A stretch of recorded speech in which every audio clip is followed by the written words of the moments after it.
Olá!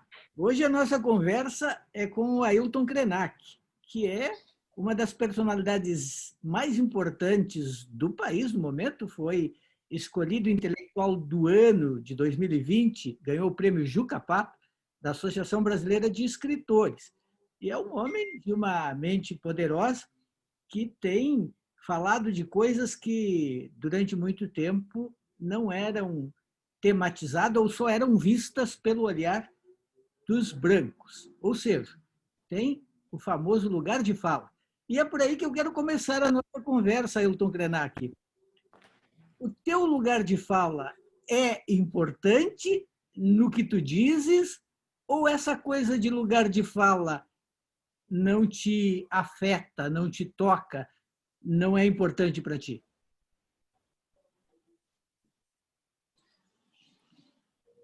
Juremi, se a gente entender que o lugar de fala ele é social, ele não é uma questão individual, a gente entender que se uma pessoa que pertence a um campo social que sofre prejuízo, que é inviabilizado, e alguém desse lugar é visto, é percebido, e ele consegue manter uma fidelidade ao seu lugar de origem, nós vamos entender que esse lugar de fala ele é plural, ele não é uma experiência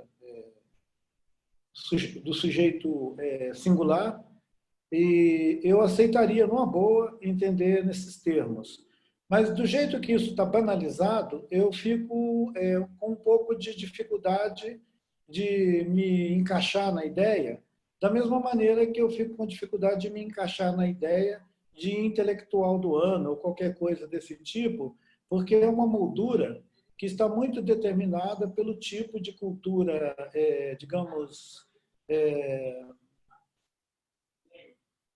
um certo mundo da representação, do entretenimento, e é muito focado em personalidade. Tá? Entendo perfeitamente. A gente pode conversar a partir daí, se você quiser. Perfeito, vamos lá então.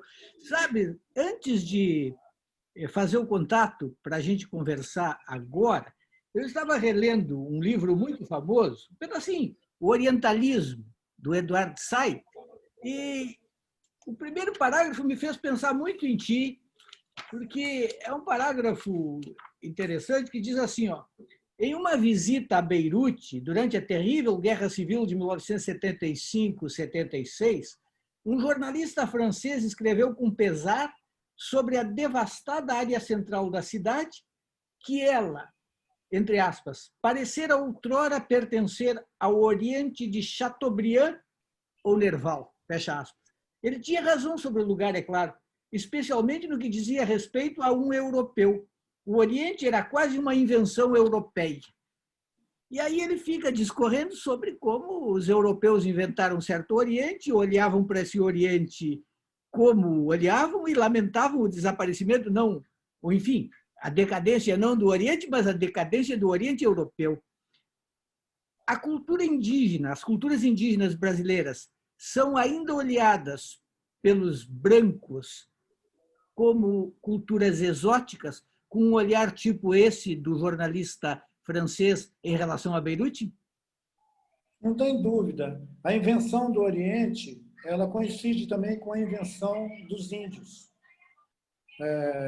Os chamados povos indígenas são uma invenção do Ocidente, produto do ciclo de colonização, assim como um certo Oriente que existe na cabeça das pessoas, existe também um certo mundo selvagem, um certo mundo dos povos indígenas. Encaixar-se nessa narrativa de certa maneira, se engajar também numa perspectiva colonialista de mundo. Contestar essa visão é o que o autor do Um Certo Oriente, né, a invenção do Oriente, ele faz isso de uma maneira muito importante. Foi ele que, de certa maneira, inaugurou essa discussão acerca da produção de mundos, que o Ocidente é muito próspero em inventar mundo para os outros, né? E nós estamos no mesmo pé, digamos assim. Nós somos uma invenção do Ocidente. Se a gente quiser se encaixar nela, é só fazer todo o repertório de reprodução dessa cultura do Ocidente, tipo meritocracia, individualismo, elogio da pessoa, culto à personalidade. Agora, quando alguém tem digamos, um entendimento de si que diverge dessa visão do Ocidente, fica sempre como uma coisa marginal, entendeu? Eu acho que tem a ver essa questão, inclusive, com o fato de alguns autores, algumas personalidades que nos últimos 20, 30 anos foram indicados para o Nobel e decidiram não ir lá receber o Nobel, porque eles não se encaixavam nisso, entendeu? Um minuto, tem um barulho aqui do lado que eu vou... Vai lá, tira o barulho lá, não tem problema. Enquanto o Ailton Krenak vai tirar o barulho que o está incomodando, nós esperamos aqui para continuar essa conversa com ele, que é um intelectual hoje considerado um dos maiores do Brasil pela sua capacidade de pensar as coisas e não só, evidentemente, a cultura do seu povo, mas de pensar o país e de pensar de uma maneira diferenciada. Conseguiu eliminar o barulho, Ailton? Pegasse o microfone agora. Estavas querendo ter o microfone para ficar mais tranquilo. Beleza. Me ouvindo direitinho? Sim, obrigado. Desculpa, mas tinha um outro telefonema na sala. E é isso. Ailton, deixa eu te perguntar o seguinte. O Brasil é um país muito racista e tu sentes esse racismo mesmo sendo uma personalidade tão respeitada no país como tu és? De novo, Juremir, volta à questão de onde eu sou. Onde é que eu me entendo? Eu me reconheço onde? Eu não me reconheço nessa sociedade complexa que é a sociedade brasileira, formada por uma pluralidade enorme de culturas e povos que vieram colonizar essa região do mundo, mas que ainda não conseguiram constituir uma nação. Isso aí eu não tenho dúvida. Nós não somos uma nação. Nós somos uma formação diversa de identidades culturais. Tem gente que se acha alemão, tem gente que se acha árabe, tem gente que se imagina português. Tem colônias aqui dentro, são várias colônias aqui dentro. Aliás, não tem um termo mais adequado para isso, são várias colônias. Eu sou de uma colônia, digamos assim, de povos originários daqui. Então, é claro que eu me sinto invadido e discriminado o tempo todo. A coisa do racismo, a coisa do preconceito de classe, a coisa do preconceito de condição econômica, né? Ele é mais gritante, digamos, do que aquele da cor da pele. Digamos que o tipo de preconceito que eu sinto não é o preconceito que um homem negro experimenta, mas também experimenta. Eu me lembrei de um filme daquela cineasta japonesa, deixa eu ver se eu me lembro o nome dela. Ela fez um filme com o título de Gaijin. Sim, claro, eu vi esse filme. Eu não me lembro o nome dela, mas eu vi esse filme. Claro, foi um filme muito importante, mas o nome dela... Eu estou ficando velha, minha memória começa a falhar gravemente. Não sei se o Alzheimer não está para chegar, no meu caso. Essa mulher japonesa, na verdade ela não é japonesa, ela é descendente de japonês, ela é de uma colônia japonesa. Ela fez um filme que mostra como os japoneses sofreram preconceito, né, no caso de raça, e como foram segregados e vigiados no período da Segunda Guerra Mundial no Brasil como inimigos. Eles eram potenciais inimigos aqui dentro do Brasil. Ora, da Tezuka Yamazaki. Tezuka e Yamazaki. Exato. Né? Então, a Tsuki Yamazaki fez aquele filme Gaijin, onde ela mostra uma comunidade japonesa sofrendo a discriminação, a segregação e visto como inimigos num momento da história do Brasil, que foi o final da Segunda Guerra Mundial, o governo de Getúlio Vargas. Outras comunidades aqui dentro do Brasil também sofreram discriminação durante esse período do conflito da Segunda Guerra Mundial. Depois desses períodos de pico, assim, de violência, a gente volta para uma espécie assim de convivência tolerável uns dos outros. Mas tem preconceito, sim. Todo mundo aqui tem preconceito contra alguém. Como é que tu tens visto os posicionamentos do presidente Jair Bolsonaro em relação aos povos indígenas e à exploração das terras indígenas? Por exemplo, quando ele falou em índios mais evoluídos que poderiam, enfim, se integrar à rotina da vida brasileira. Como é que tu reages diante desse tipo de expressão, índios mais evoluídos? Eu vejo isso nos termos de que nós falamos agora sobre o fato da gente não constituir uma nação, mas um mosaico de comunidades adventistas ou adventícias que vieram para cá. O presidente ele é de uma típica comunidade de colonos italianos que vieram para cá. Ele pode ser uma quinta, uma sexta, oitava geração, mas ele carrega a mesma marca de grupos que vieram para cá para colonizar esse país e que ainda não constitui uma nação. É uma pena, porque ele, no lugar de presidente da República, ele podia ter uma fala mais coerente com a situação de representação dele, né? É uma pena, é uma tristeza e demonstra que o que eu falei sobre preconceito e segregação no Brasil ainda está valendo.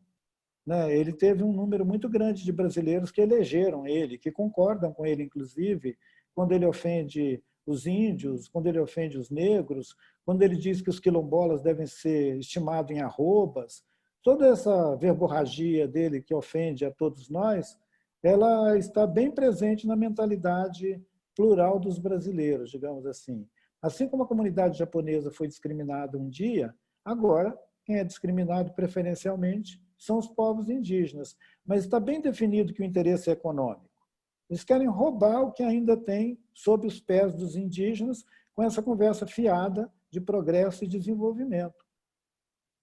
E como é que se dá hoje a resistência a essas novas investidas?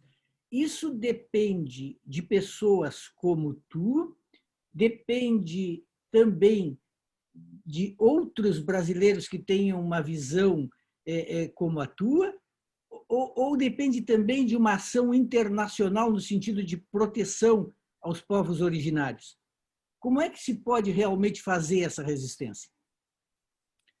Olha, parece que tem um campo bem amplo de alianças e de solidariedade de pessoas que estão dentro do Brasil e fora do Brasil, com a possibilidade dos povos indígenas continuarem tendo seus territórios, vivendo as suas vidas, sem sofrer esse constrangimento que o governo brasileiro está impondo, que chega a ser uma ameaça de genocídio. O Brasil já foi, digamos, já sofreu 2 reclamações internacionais em fóruns internacionais, inclusive na ONU, por ameaça ou incitação à violência contra os povos indígenas, configurando risco de genocídio. Isso é muito grave, é uma situação que envergonha a perspectiva do Brasil como um país, né? E que deixa a gente muito atrasado em relação ao que outras comunidades humanas já conseguiram superar, né? Tem outras colônias no mundo, o Brasil não é a única colônia, mas nessas outras colônias as pessoas avançaram na cidadania, avançaram na distribuição de direitos, digamos assim, né? Numa equalização dos direitos. Aqui a gente ainda tem esse tipo de discurso que chega a ser ofensivo, não só para o povo indígena, mas para qualquer pessoa que tem consciência de cidadania, né? Eu acho que todo mundo que tem noção de cidadania no Brasil fica ofendido com essa ameaça sobre os povos indígenas. e tem uma opinião pública internacional muito engajada na questão do meio ambiente, na questão da Amazônia, preocupados com as mudanças climáticas, não só em solidariedade aos povos indígenas, mas preocupados com sua própria existência no futuro. Tem muitos europeus que estão determinados a parar de comprar produtos do Brasil, a fazer uma espécie de campanha contra o consumo de produtos brasileiros, para ver se consegue obrigar esse governo a refletir um pouco mais sobre as ameaças contra a floresta e contra os povos da floresta. Ailton Krenak, eu quero te propor um jogo aqui, aquele famoso jogo das definições, num ping-pong, como gostam de dizer os jornalistas. Eu vou te dizer palavras, eu digo uma palavra e tu apresentas a tua definição sobre essa palavra. A proposta é te apresentar assim, umas 10 palavras e a cada palavra tu dás 2, 3, 4 frases sobre como tu vês essa palavra. Podemos começar por cultura. Cultura é uma construção tipicamente ocidental. Outros povos, fora dessa lógica do Ocidente, concebem aqueles campos da produção humana, que são chamados de cultura,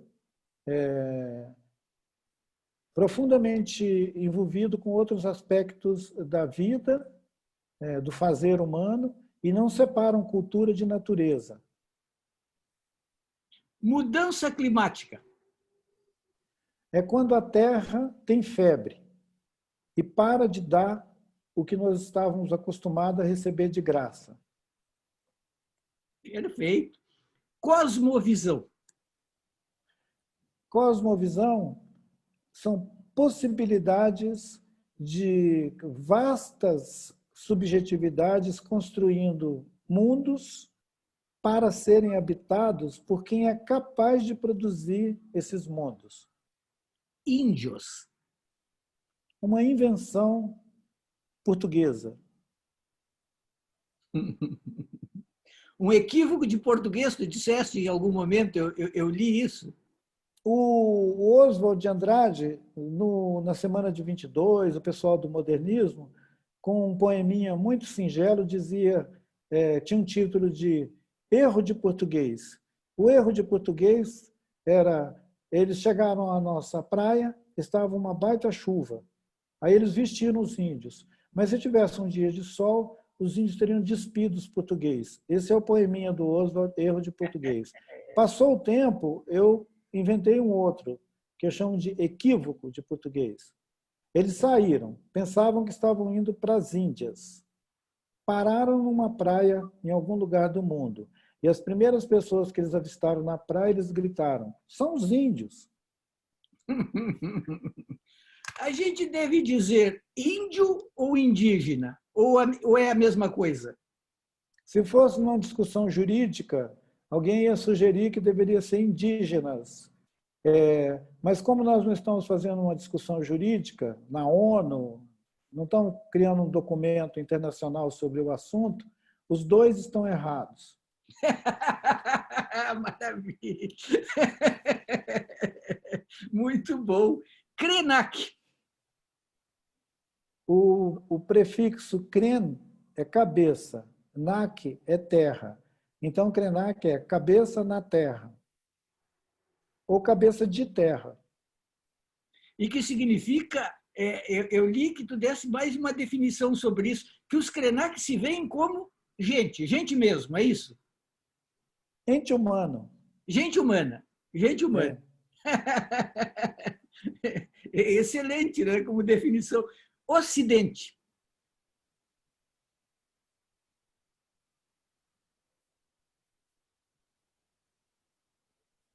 Um pensamento. É uma ontologia, um pensamento. Tu costumas citar intelectuais como Boaventura Sousa Santos, Eduardo Viveiro de Castro. Para ti, as fontes do teu pensamento são, ao mesmo tempo, o imaginário de onde tu vens, mas também intelectuais ocidentais, intelectuais no sentido ocidental da palavra. Alguém te critica por isso? Ainda não, mas eu vejo que cria um pouquinho assim de implicância, mais ou menos assim. Se o Krenak acha que o Ocidente só produziu até agora violência e negação, por que considerar o pensamento de alguns intelectuais ocidentais como referência para debater alguma questão? O que é interessante é que tanto o Boaventura Souza Santos quanto o Eduardo Viveiros de Castro, eles são críticos do Ocidente. Assim como o Saíb, o Eduardo, não é isso? Eduardo Said, sim, sim. O Eduardo Said também ele é um crítico do Ocidente. Eu me sinto à vontade de tomar ele como uma referência, assim como o Noam Chomsky, que é um gringo, um americano, mas ele é um estranho no ninho. Então, assim, eu escolho os estranhos no ninho do Ocidente para fazer eles voar. Como se deu a tua formação, a tua formação intelectual, a apreensão de todos esses pensamentos, de todos esses intelectuais? Bom, primeiro foi ouvindo muita história, observando muito, e a partir dos 20 e poucos anos de idade, lendo tudo. Eu li os autores latino-americanos, né? Manuel Escorza, por exemplo, é um maravilhoso escritor peruano, né? Jorge Icaza é um grande escritor equatoriano. E muito para além do Vargas e dos outros latino-americanos que são muito celebrados, eu li os autores mexicanos, colombianos, equatorianos, chilenos, argentinos, peruanos, uruguaios, que tinham importância nos anos 50, 60, 70, 80 nos seus países, e isso me deu uma visão sobre a América Latina. Sobre os Estados Unidos e outros lugares do mundo, eu li autores que sempre foram considerados clássicos também, e li muitos viajantes, os viajantes do século XVIII, XIX, XX, que andaram pela América, que andaram pelo Brasil, eu li esses autores, e isso me deu uma observação sobre o mundo que me aproxima mais de um naturalista do que de um especialista. Eu não sou especialista em nada. Mas eu li muito, ouvi muito, e eu acho que isso faz bem a qualquer pessoa. Me estranha muito que alguns intelectuais do Ocidente só leem eles mesmos. Normalmente a gente chega a esses autores, ou a muitos autores, por uma formação acadêmica, formal. Tu tiveste uma formação desse tipo ou tu consumiste, leste, devoraste tudo como autodidata? Autodidata é o que explica melhor a minha experiência. Um livro foi puxando o outro. Uma placa de ônibus, uma receita de remédio, uma receita de bolo, uma lista de itens, tudo isso para mim é leitura. Eu não faço distinção entre uma lista de ferramentas e utensílios e o texto que descreve, sei lá, uma paisagem, um texto sei lá, explicando a geografia do Tocantins, né? Ou explicando a distribuição das palmeiras na Amazônia. Para mim, são textos que são sempre atraentes. Eu já contei uma vez, eu lia bula de remédio quando não tinha nada para ler por perto. E isso me ajudou a evitar tomar remédio errado. Tá certo? Começa por aí. Humanidade. Um projeto antiquíssimo que nunca se realizou. Não somos uma humanidade. Ainda não. Chegaremos a ser? Talvez não dê tempo mais. Aliás, esse é um ponto que eu acho interessante pelo seguinte: muitos intelectuais criticam a ideia de humanidade, o humanismo. O humanismo como justamente o homem se colocando acima de tudo. Portanto, tentam até se desembaraçar da ideia de humanismo e de humanidade. Alguns lá, o Sartre, em 1945, teve de defender, dizendo assim, olha, o existencialismo é um humanismo, o que chocou muita gente. Nesta época de pós-humanismo, de transhumanismo, o humanismo ainda é um valor? Para ti é importante ser um humanista ou pertencer ao humanismo? Ou seria melhor descartar de vez essa ideia? É interessante observar que agora existe uma crítica que é sobre o especismo. Pois é.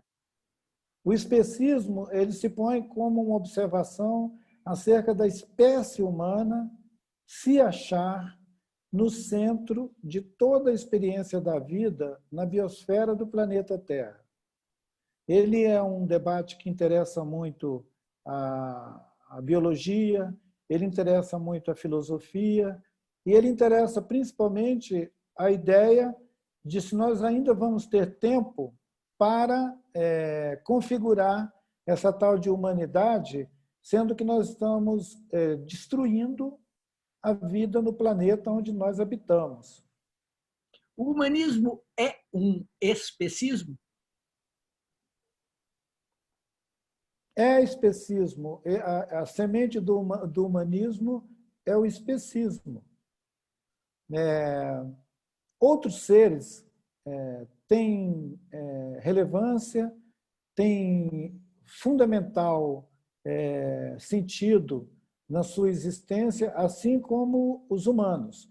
Mas os humanos inviabilizam as outras existências, afirmando esse especismo que é o humanismo. Tipo assim, o ser humano é o sal da terra. Isso é um exagero. Nós somos tão importantes na cadeia da vida quanto qualquer outra formiga, borboleta, um pássaro, ou mesmo uma bactéria, que, aliás, é a nossa origem, né? Esse especismo deveria, então, incluir as bactérias, pelo menos. Utilidade.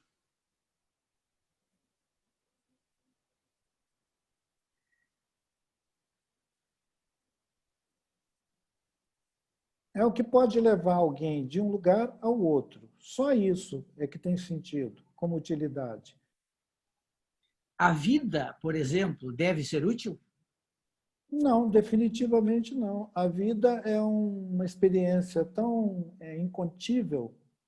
A gente não consegue conter a vida nem no nosso corpo. Ele atravessa a nossa própria observação sobre o mundo.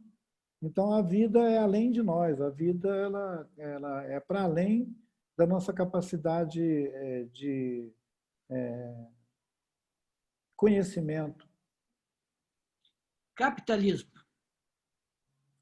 O capitalismo é uma etapa dolorosa que os humanos elegeram como palco, como cenário para um drama de disputa, predação e recriação, uma ideia de recriação de mundo. Vamos, tinha esquecido disso, acho que eu não perguntei ainda esta palavra, porque ela é importante no nosso diálogo. Afinal de contas, tu foste eleito o intelectual de 2020, ainda que tu digas que essa coisa de ser intelectual não tem tanta importância assim. Mas, como tu defines a palavra intelectual? Ele sugere que entre a diversidade de pessoas e povos, alguns se dedicam a pensar, a ativar ideias sobre o mundo, enquanto que os outros vivem as suas vidas sem muita preocupação de interpretar o tempo que estão vivendo. Tu te vês como o intelectual dos povos originários brasileiros?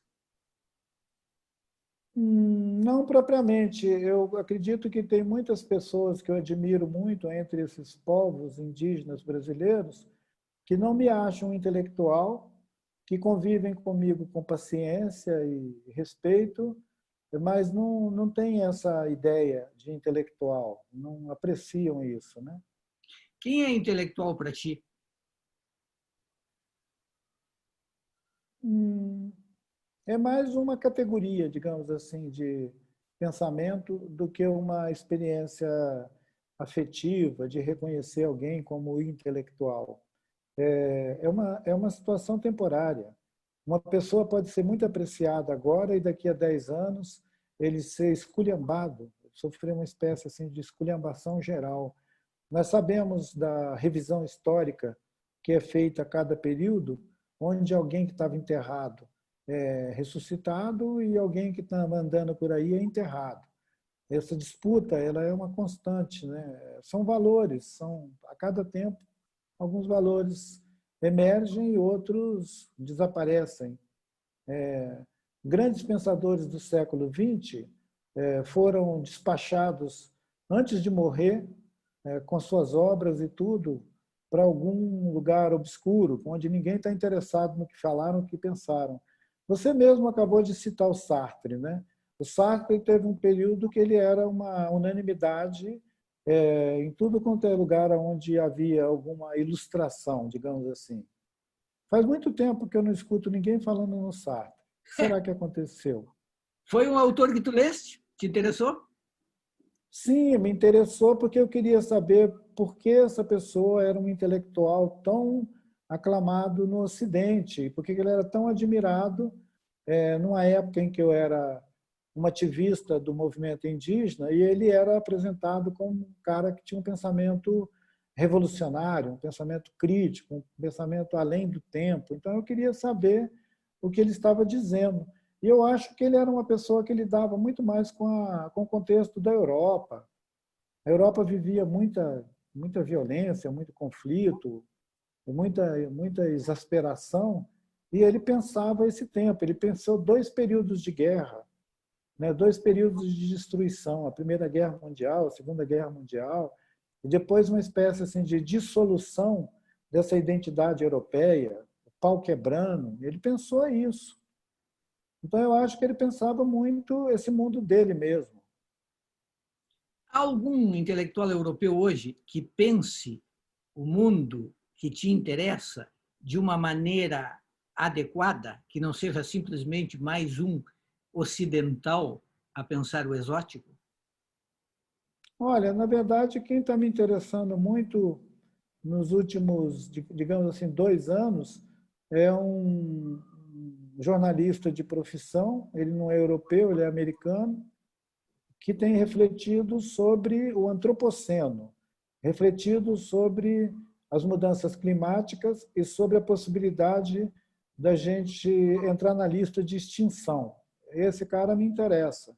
Ele me interessa assim como me interessa aquele aviso que costuma ser fixado em lugar fechado, dizendo saída, porta de saída. E quem é? É um homem chamado David Wallace Wells. Tá certo. Ele tem uns 40 e poucos anos de idade, é um jornalista, nasceu em Nova York e é autor de um livro que tem o título de A Terra Inabitável. Ele reúne artigos científicos e críticos sobre o painel do clima, sobre o negacionismo que ocupa a mente de todo mundo que administra o planeta e a possibilidade real de, nos próximos 30, 40 anos, a gente fritar, nós, os humanos, ficarmos numa chapa quente, fritando aqui dentro do planeta, em consequência do aquecimento global. E todas as consequências disso. O desastre no mundo da agricultura, o desastre nas condições de vida mesmo, as migrações, os refugiados ambientais saindo de diferentes continentes, correndo de um canto para o outro. Isso transformaria o planeta num lugar inabitável e com gente flagelada aqui dentro, num processo de extinção. E ele continua trabalhando com o tema. Ele veio ao Brasil e lançou esse livro dele o ano passado, na Flip, quando eu também lancei Ideias para Adiar o Fim do Mundo. Nós tivemos um encontro. Eu gostei muito de conhecer um camarada com 40 e poucos anos de idade, com a clara observação de que ele não, mesmo que ele pudesse viver até os 80 anos, ele não teria mais mundo para viver, porque esse mundo que nós herdamos já veio marcado por essa predação que, mesmo que a gente parasse tudo agora, não ia garantir que tivesse mais 40 anos de vida daqui para frente. Justamente, não sei se ainda vai ter o que falar sobre a palavra que eu tinha preparado para agora, futuro.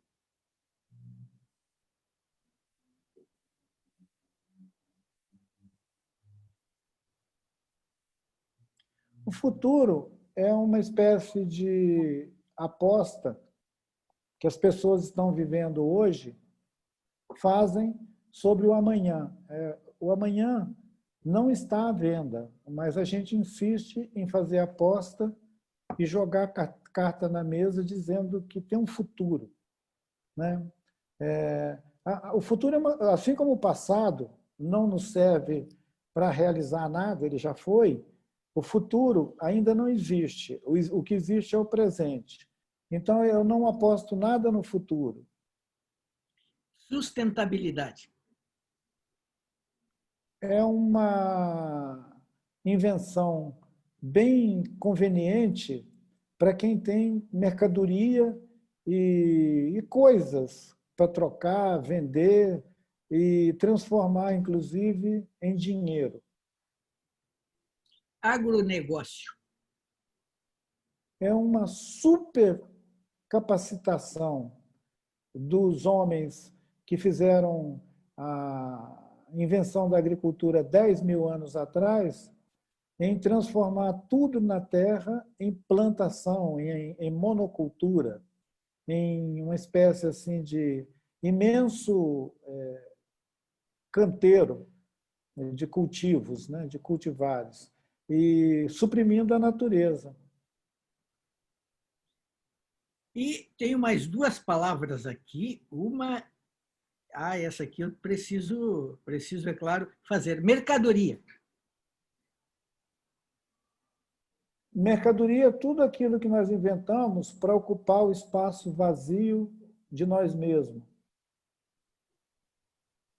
E agora eu quero que tu fales sobre este nome, que muitos gostariam até de não precisar mais falar. Jair Bolsonaro. É um nome como qualquer um outro, que não define o sujeito. Nós, às vezes, somos muito influenciados por nomes, por títulos, e nem nomes, nem títulos definem as pessoas. O que define as pessoas são suas realizações, suas ações mesmo, né? Diversidade. É o que nós estamos consumindo numa velocidade tão grande que quando a gente terminar de pronunciar a palavra diversidade, a gente já pode estar experimentando a extinção. Agora deixa eu saciar a minha curiosidade aqui com outras coisas. Tu consegues realizar aquilo que é o sonho de praticamente todo escritor? Viver de livros? Bem, eu acho que alguns escritores vivem sem livros.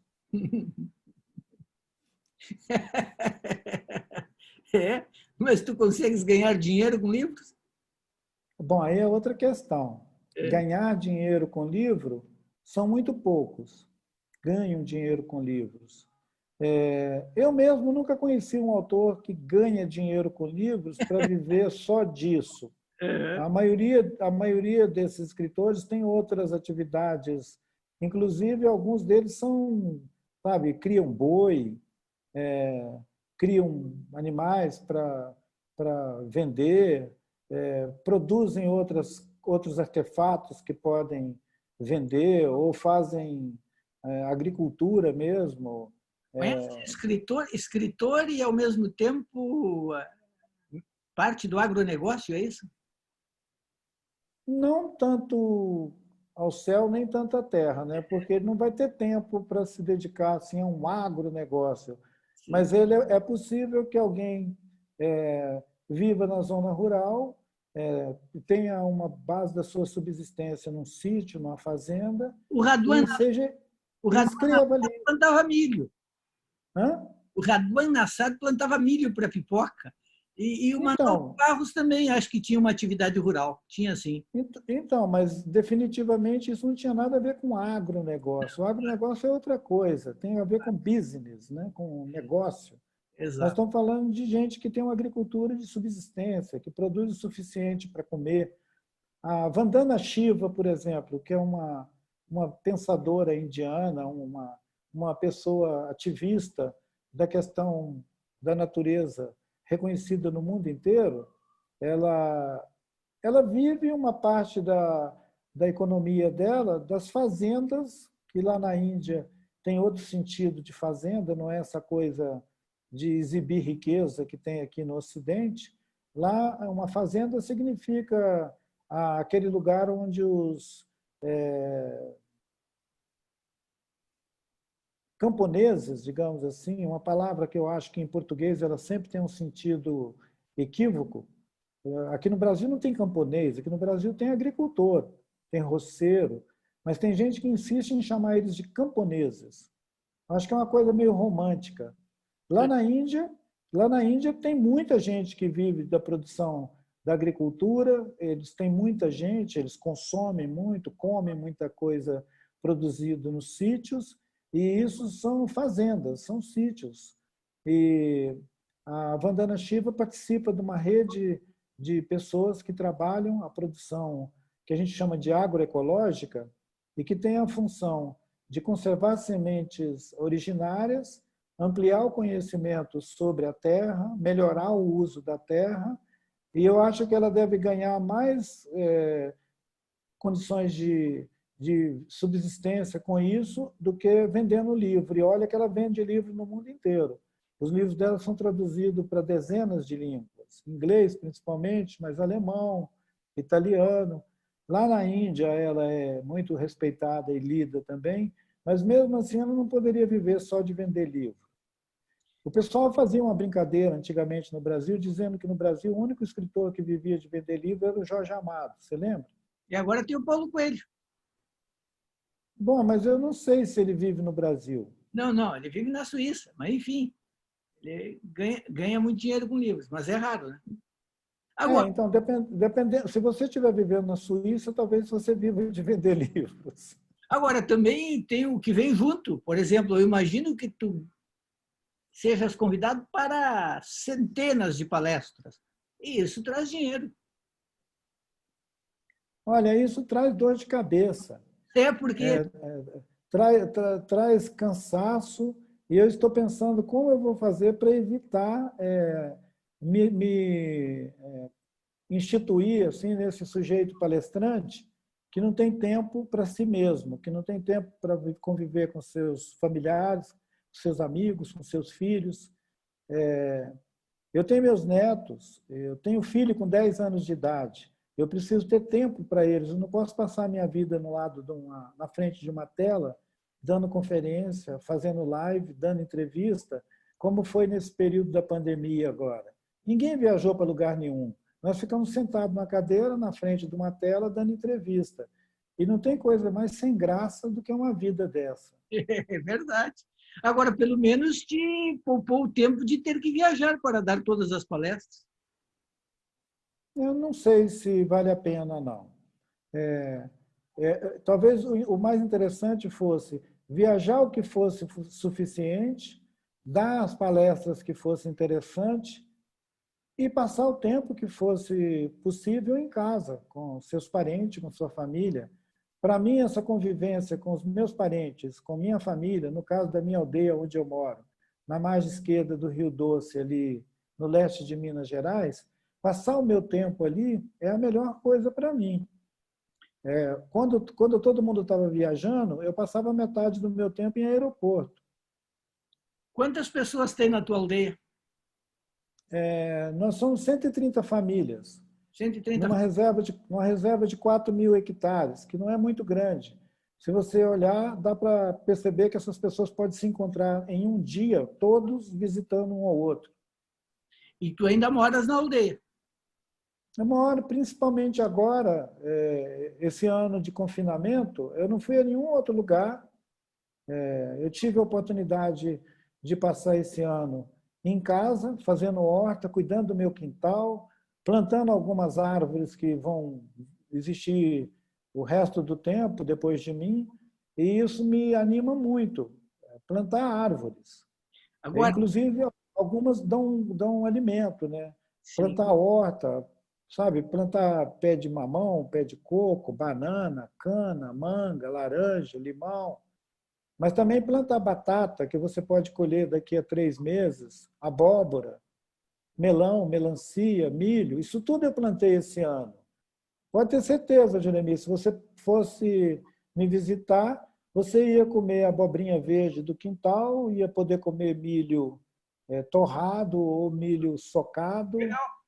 comer banana, Isso, tirada do meu quintal. Eu não ia comprar isso no mercado para te oferecer lá. isso é pelo prazer de fazer ou é para subsistência ou também é para vender o excedente? Pelo prazer de estar mexendo na terra e de estar vivendo uma vida saudável. Perfeito. Eu li, tu estavas falando sobre pessoas que abraçam árvores, que conversam com árvores, que comungam com a árvore. Tu tens essa comunhão? Ou tu já és um homem que absorveu demais a racionalidade ocidental e não comunga com as árvores? Quando eu vou colher tomate lá no quintal, eu converso com o pé de tomate. Quando eu vou pegar ramas no quintal para fazer um banho, para fazer um remédio para alguém tomar, eu converso com a planta que está me deixando colher um pedaço dela para fazer um remédio, porque eu entendo que aquela planta é viva. Assim como eu converso com a montanha que está do outro lado do rio, que no livro Ideias para Adiar o Fim do Mundo eu apresento ela como Tacrucraque, Sim, eu vi. aquela montanha rochosa, Tacrucraque. Ela tem humor, ela tem expressão. O Atu é o nosso rio que eu canto para ele. Eu não perdi de jeito nenhum o contentamento, a energia benéfica que significa para qualquer um me relacionar com os outros seres e escapar ao tal de especismo. A melhor maneira de a gente escapar ao especismo é convivendo com outros seres que não humanos. Que beleza, que legal. Abraçar a árvore ficou sendo só uma imagem mais Sim. assim sugestiva do que colher uma rama, do que colher um tomate. A ideia de você pedir a uma planta para te dar o fruto dela para você comer é uma ideia gentil. Ela não é uma ideia extravagante. Que legal. É Ailton, que nós, é que nós nos acostumamos com essa cultura que banaliza tudo e acha que não precisa agradecer nem a pessoa que te serve um café na padaria.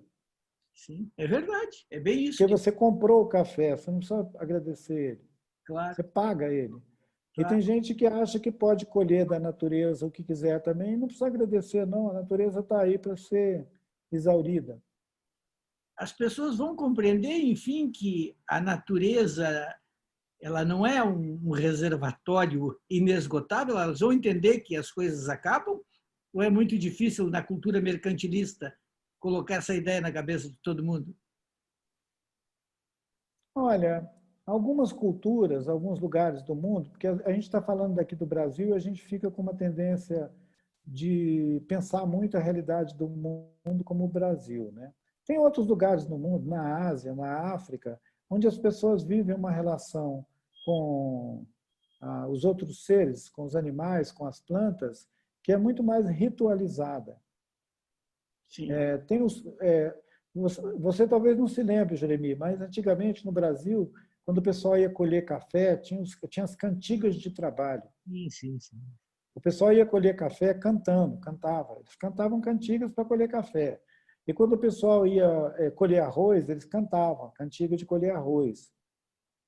Quando a gente começou essa modernização toda e os campos viraram plantações de cana, os grandes canaviais, e os sem terra começaram a ser escravizados cortando cana dia e noite, morrendo cortando cana, foram banalizando o sentido do trabalho e as pessoas pararam de cantar, porque trabalhar virou uma desgraça e não uma alegria. Mas houve um tempo em que toda atividade ligada com o trabalho era também um ritual. Cantavam para fazer uma casa, cantavam para fazer uma roça, as cantigas de mutirão, né? Isso aí era uma coisa de uma cultura rural, né? De uma sociedade, sei lá, agrícola. Isso aí acabou. Nós estamos achando que está todo mundo moderno, está todo mundo muito moderno agora. Então ninguém canta nada, ninguém celebra nada e acha que estão vivendo muito bem. Deixa eu te colocar mais duas palavrinhas para a gente terminar, para eu não ficar ocupando indefinidamente teu tempo. Uma é mídia.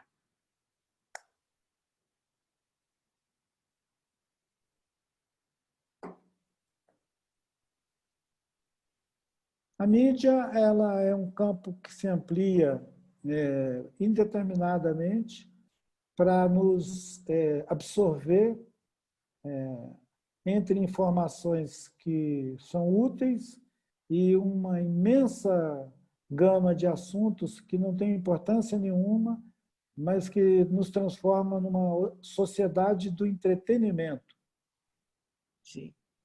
E, por fim, laço social. Laço social é a coisa mais frágil que a gente tem no mercado hoje. Qualquer teia de aranha é mais forte do que os laços sociais que subsistem hoje, né? E Ailton Krenak por ele mesmo. Um sujeito plural que procura se implicar com o tempo que vive e com o interesse na vida de todos os outros seres além do humano. Que beleza. Ailton Krenak, muito obrigado. Desculpe ter te dado tanto trabalho. E me desculpa de ter te dado tanto baile. Você vem me toreando, já tem quase uma semana para conseguir fazer essa entrevista. Parabéns, muito obrigado também pela sua paciência, tá bom? Foi um prazer conversar com você. Eu fiquei muito feliz de aprender muito contigo. Sou teu Obrigado, fã. amigo. Beleza. Valeu. Tchau, tchau, Ailton. Até uma próxima. Ereré. Valeu. Ereré. Ereré. Até mais. Ereré. Que significa? Muito bem. Ah, tá bem. Legal. Eu não tinha prestado atenção na... Ereré. Beleza. Tchau, tchau.